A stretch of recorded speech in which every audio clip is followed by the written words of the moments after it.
saveur divine. Cette bonne nouvelle du royaume sera prêchée dans le monde entier pour servir de témoignage à toutes les nations. Alors viendra la fin. Ce pain céleste vous est présenté par Immaculée Niraneza.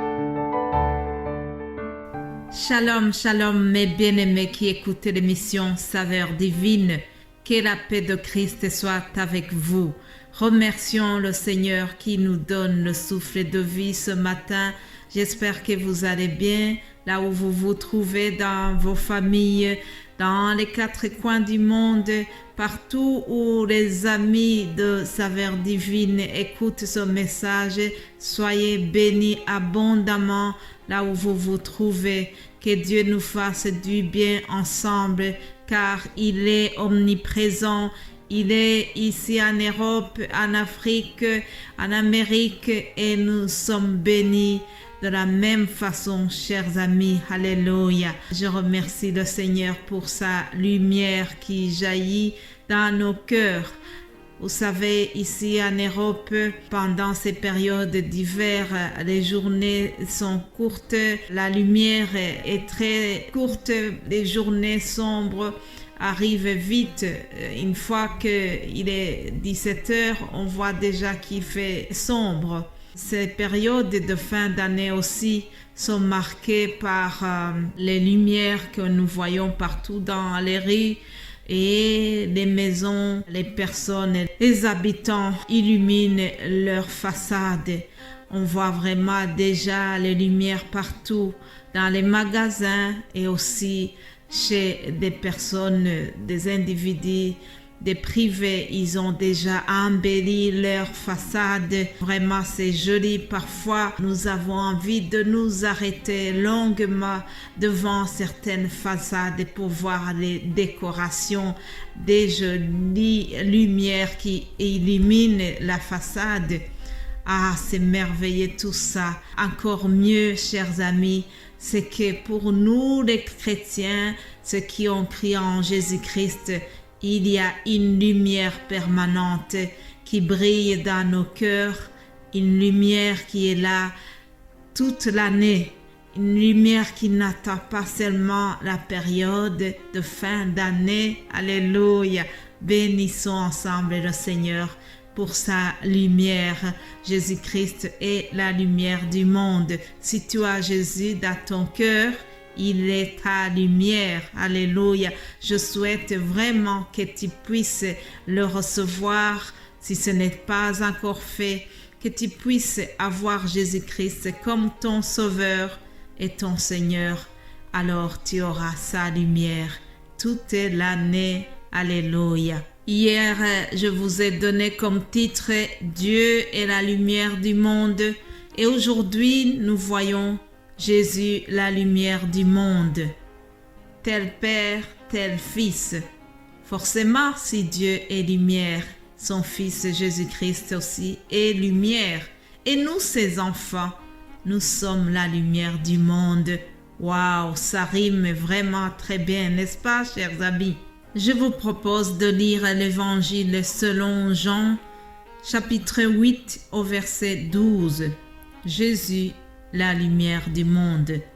Jésus leur parla de nouveau et dit, « Je suis la lumière du monde. Celui qui me suit ne marchera pas dans les ténèbres, mais il aura la lumière de la vie. » Alléluia. Lisons aussi le psaume 36 au verset 10. Il est écrit, « Car auprès de toi est la source de la vie. Par ta lumière, nous voyons la lumière. » Alléluia. Par la lumière de Jésus-Christ, nous voyons la lumière. Jésus-Christ vient de nous affirmer lui-même que si nous le suivons, nous ne marcherons pas dans les ténèbres, mais nous aurons la lumière de sa vie. Mais concrètement, comment pouvons-nous accéder à cette lumière de Jésus-Christ? La meilleure façon, la façon d'ailleurs la plus sûre, c'est être en communion permanente avec lui. Être en communion permanente avec Jésus-Christ c'est la meilleure façon d'accéder à sa véritable lumière. Parce que l'apôtre Jean nous dit que c'est lui la véritable lumière. Aussi, nous accédons à la lumière de Jésus par la prière, par la lecture de sa parole. Vraiment, c'est à ce prix-là que nous pouvons puiser la lumière de Jésus-Christ qui pourra éclairer notre vie. Toujours dans ce même évangile de Jean, Jésus-Christ affirme que pendant qu'il est dans le monde, il est la lumière du monde. Jean chapitre 9, 5, nous lisons « Pendant que je suis dans le monde, je suis la lumière du monde. » Mes bien-aimés de Dieu, Jésus-Christ, durant ce ministère, a bien prouvé aux gens qu'il est venu vraiment pour apporter la lumière, qu'il est venu pour balayer les ténèbres et qu'il est venu pour manifester sa puissance par les miracles.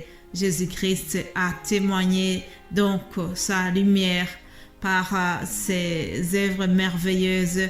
Il a transformé la vie des gens. Dans ce chapitre 9, nous voyons l'histoire d'un jeune homme qui était né aveugle et Jésus l'a guéri. Il a recouvert la vie. Mais avant cela, cet homme était plongé certainement dans la culpabilité, sa famille aussi. Il se sentait coupable de quelque chose. D'ailleurs, c'est pour cela que les disciples posent la question à Jésus-Christ. Maître, qui a péché? Est-ce ce jeune homme ou bien ce sont ses parents? Et Jésus répondit, ce n'est pas que lui ou ses parents aient péché, mais c'est afin que les œuvres de Dieu soient manifestées en lui.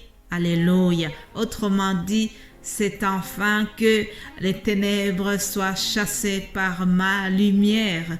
C'était pour que je manifeste ma gloire, ma puissance au travers la vie de ce jeune homme et sa famille. Alléluia. Mes bien-aimés de Dieu, la bonne nouvelle que je vous apporte aujourd'hui, c'est que par la lumière de Jésus-Christ, nous avons la vie.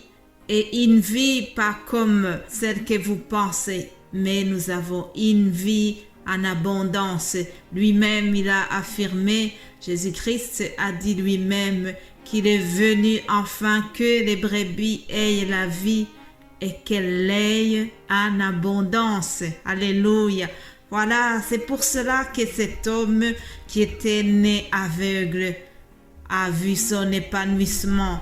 J'imagine la joie qu'il avait une fois qu'il a pu admirer le coucher du soleil. J'imagine la joie qu'il avait une fois qu'il a pu admirer la beauté des fleurs. Ah, c'était vraiment une vie en abondance qu'il venait d'acquérir au travers celui qui donne la vie en abondance, celui qui est venu pour être la lumière du monde. Je vous souhaite, chers amis, de recevoir celui qui nous donne la vraie lumière. Si cela n'est pas encore fait dans votre vie, vraiment, c'est quelque chose que vous devez faire. En tout cas, moi-même qui vous parle, j'ai expérimenté la lumière de Jésus-Christ dans ma vie et depuis qu'il est entré en moi, vraiment, je n'ai plus peur. Je sais que lui, il est le maître de ma vie. Il est le soutien de ma vie. C'est lui qui éclaire ma vie et c'est lui qui me fortifie. Cela ne dit pas qu'il n'y a jamais de frustrations ou des combats, mais je sais qu'en lui j'ai la victoire. Jésus-Christ nous a gagné, il a tout gagné à la croix de Golgotha. La victoire est assurée lorsque nous sommes avec lui. Alléluia. Soyez bénis, chers amis, que la lumière de Jésus-Christ continue à briller dans vos cœurs.